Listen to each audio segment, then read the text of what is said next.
yellow frog with blue legs, and when they are held dry, they are really become more colorful.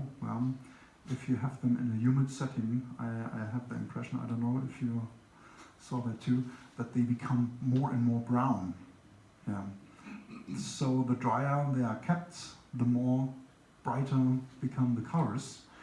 That's what happens with viridis too. Maybe this is one reason why nobody wants to have Mantella viridis, because they are almost brown when you have them in a humid terrarium. When you have them in a dry setup, you have bright yellow colors, a beautiful frog, but it must be held in a rain terrarium.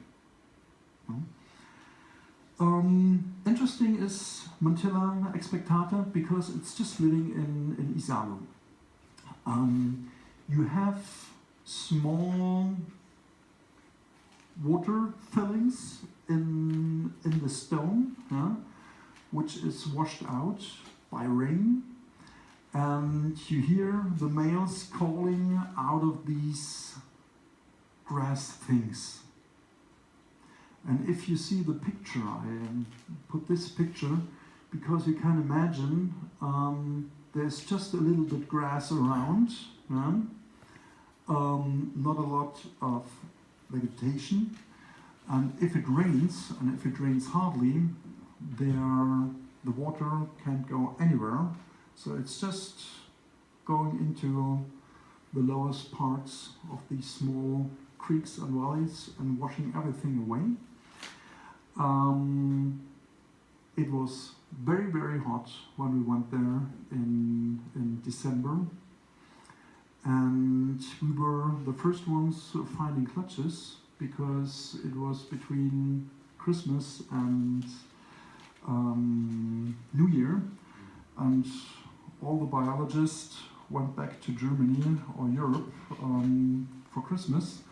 So Miguel Vences and Frank Laaf, who did a lot of research even for the Mantella expectata, said we didn't find any clutches in the natural habitats before, because at the end of December, beginning of January, we didn't have been on Madagascar.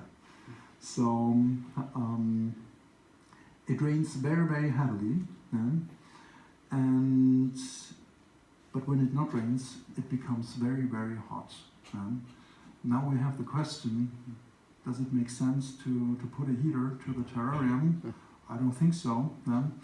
But to keep it dry and just to have, like, I took small plants, I put in just a few parts of the terrarium where the animals can hide, and where they can put the clutches on the back of the plants or on the back of the terrarium setting. Yeah, here it is. If you see, I hope you can see it, here's a clutch, and there's a clutch. So they really made it on the wall, far away from the water, which will be here. If you have the natural habitat again, the tadpoles will be spilled into the next door and stay there. The animals have a very interesting habit. When you spray in the terrarium, they climb up. They come out of the hiding places. That's how we found them. When you have a frog hidden here calling, our guide just went and put some water out of the small pond into the water, and the frog came out, or the frogs came out, because they wanted to protect themselves from being spilled somewhere. They really tried to climb up to higher places to be protected from being spilled away from the water running down. We found some individuals with a beautiful red coloration on the back. And you see the bright colors of the legs, a metallic blue.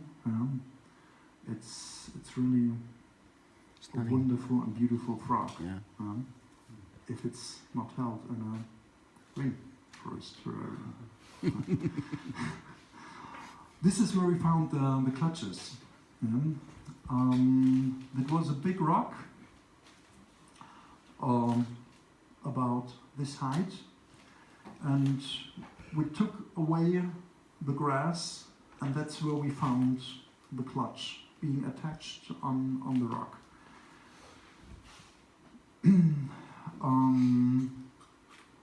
These are tadpoles which must have been there for several days in the clutch, and for sure when it rains they will be washed into the next pond. This is in the Isalo too. They call it the piscine naturelle, so the natural swimming pool. That's where we took a rest after a very hot and hard day doing the climbing and hiking. But there you won't find any expectata. So we looked, I talked to Miguel Wences and Frank Laaf, and they said they made research and really looked at those places because you thought, wow, it must be much nicer for a frog to live there than somewhere between the rocks, but you don't find them there. Not even tadpoles or whatever. So, yeah. But this is a lower point of the Isalo, where all the water is collecting and where you have regularly going water, while the other parts are drying out a little bit more.